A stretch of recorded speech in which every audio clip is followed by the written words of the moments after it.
Bismillahirrahmanirrahim. Assalamualaikum warahmatullahi wabarakatuh.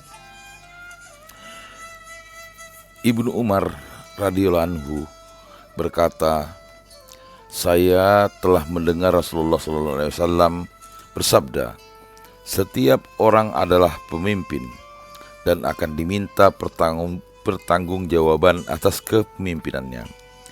Seorang kepala negara akan diminta pertanggungjawaban perihal rakyat yang dipimpinnya. Seorang suami akan ditanya perihal keluarga yang dipimpinnya. Seorang istri yang memelihara rumah tangga suaminya akan ditanya perihal tanggung jawab dan tugasnya. Bahkan seorang pembantu atau pekerja rumah tangga yang bertugas memelihara barang milik majikannya juga akan ditanya dari hal yang dipimpinnya. Dan kamu sekalian pemimpin akan diminta pertanggungjawaban dari hal-hal yang dipimpinnya. Hadis Bukhari dan Muslim. Sahabat mercusuar hati yang berbahagia,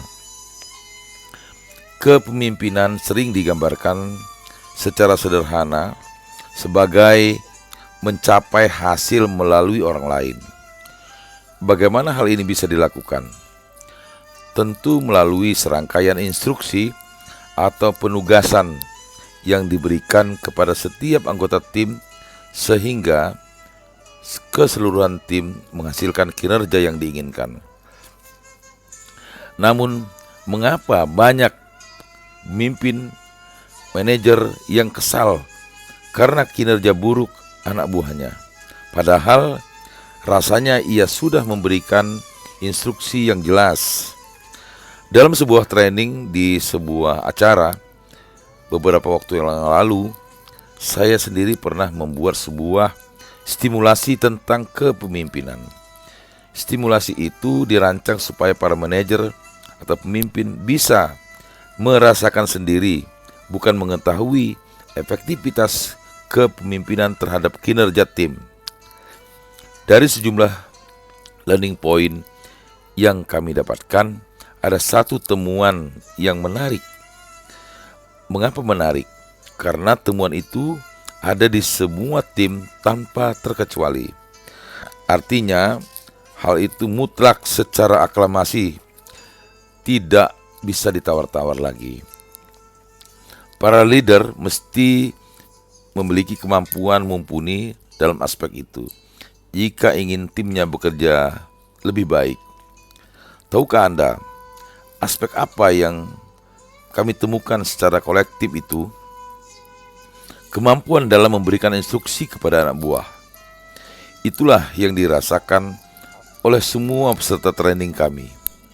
Itulah juga masalah yang sering ditemukan pada banyak lembaga atau perusahaan, termasuk mungkin di lembaga atau perusahaan Anda juga. Mengapa skill memberikan instruksi itu penting dikuasai oleh para pemimpin, leader? Karena ternyata ini penting Anda ketahui. Ternyata anak buah Anda bekerja bukan berdasarkan instruksi yang Anda berikan kepadanya. Saya ulangi, anak buah Anda bekerja bukan berdasarkan instruksi yang Anda berikan kepadanya. Lantas, atas dasar apa mereka bekerja jika demikian? Ini penting untuk Anda pahami.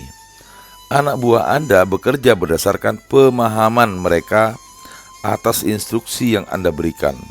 Saya ulangi lagi, anak buah Anda bekerja berdasarkan pemahaman mereka atas instruksi yang Anda berikan.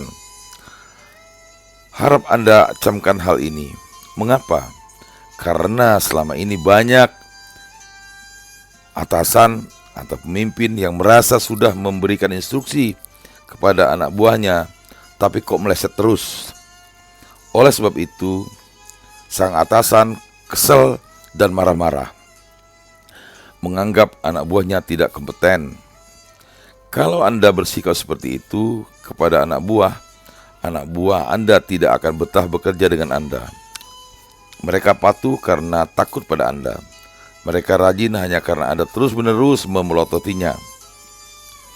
Dari temuan aklamasi dalam stimulasi itu, kita semua bisa belajar bahwa atasan tidak lagi boleh mengatakan, "Kan sudah saya kasih tahu kamu," atau "makanya kamu baca email saya," atau "masa nggak ngerti sih?"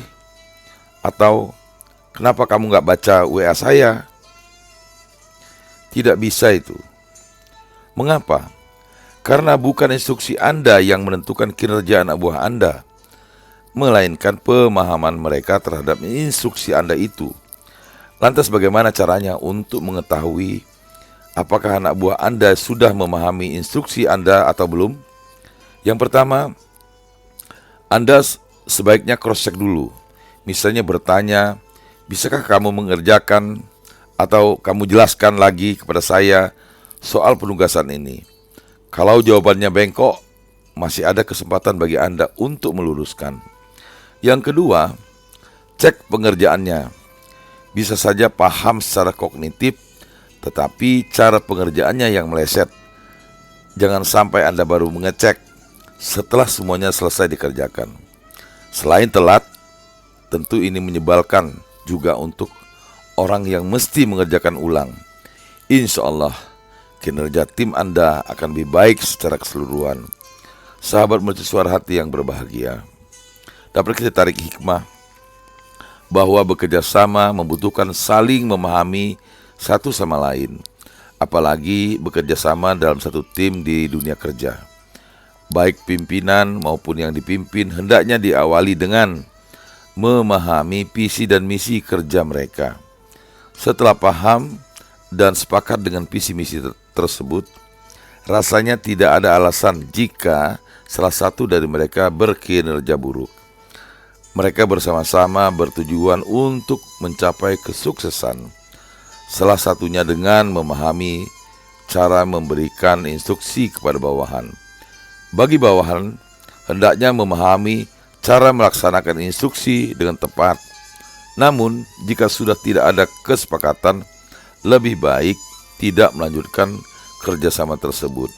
Mudah-mudahan narasi ini dapat memberikan pencerahan kepada kita semua, sehingga ke depan di dalam menjalankan tugas-tugas dan amanah kita akan lebih sukses lagi, karena kita telah menjalankan manajemen yang baik.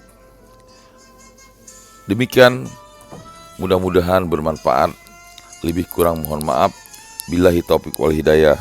Wassalamualaikum warahmatullahi wabarakatuh.